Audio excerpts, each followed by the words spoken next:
Hey there, it's Mark from Caliber Home Loans. Happy New Year. I hope everyone had a great New Year's and it was safe and sound and you had a great time. And as we move into a new decade, I know that we're all at Caliber, we're all looking forward to having a great year this year. We had a great year last year. We closed just over 60 billion nationally for the year, so that's a new record for us. So we're very proud of that. So I want to get into the markets a little bit. Last week was kind of weird because of New Year's, so you've got a day off. Wednesday, New Year's being on a Wednesday in the middle of the week, so you've got light trading before and after because of vacations and whatnot. And then on Friday, because of the assassination of the number two guy at Iran, you had quite an upset market.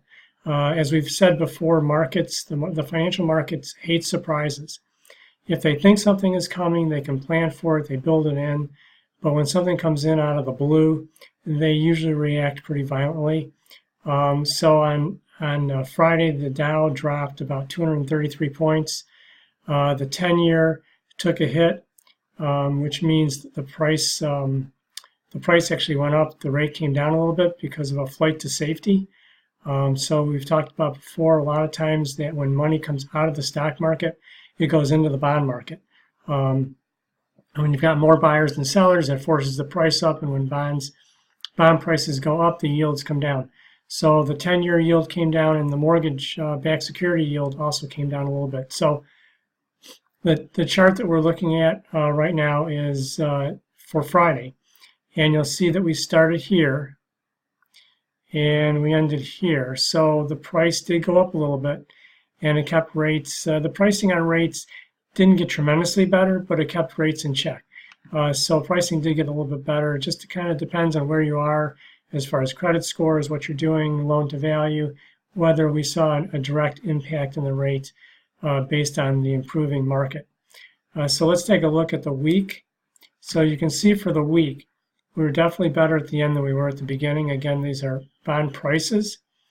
And as the price goes up, the rate or the yield goes down.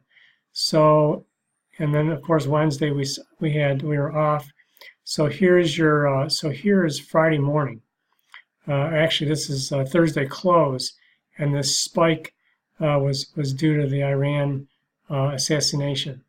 And so for the month, you'll see that we are a little bit better in price than higher in price than we were a month ago, which means that there's a little bit of downward pressure on rates. It's going to continue to be volatile. We're not quite sure exactly where the markets are going to go based on Iran. There's a lot of concern out there as far as whether this is going to cause a long-term effect militarily. If that concern manifests itself, then it will show up in the rates. Again, there will be a flight to safety. At least traditionally, there's a flight to safety. The stock markets will suffer a little bit, but the bond market should improve. So that's what we're looking at for rates.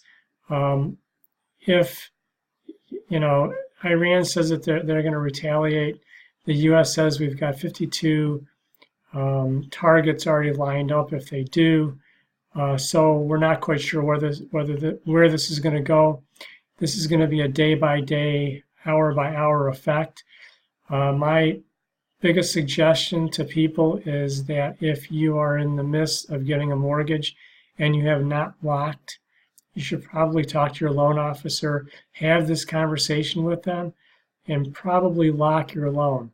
Are you giving up the possibility a little bit that the rate may go down? Yes. But in this situation, I would rather hedge against rates going up than rates going down. That's just me personally, and that's the advice that I give to my clients. The old saying, I just don't tell people, you need to be able to sleep at night. Do you want to be awake every night wondering if your rate's going to go up or down because you didn't lock it based on events that you have absolutely no control over?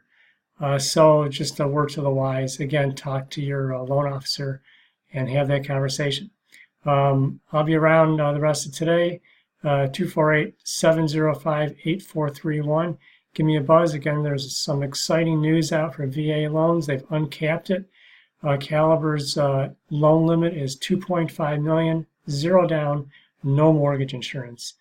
So if you're wondering why that makes sense, I can actually have that conversation with you and show that in the long run it makes perfect sense to do something like that. That's also good for VA refinances. So cash out refinances, rate and term refinances. So it's something to take a look at. And then the new loan limits are out for Fannie Mae and Freddie Mac. They took effect on the 1st. Here's to a great new year.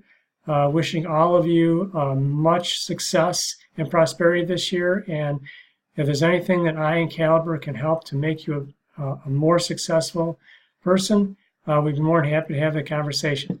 Have a great day.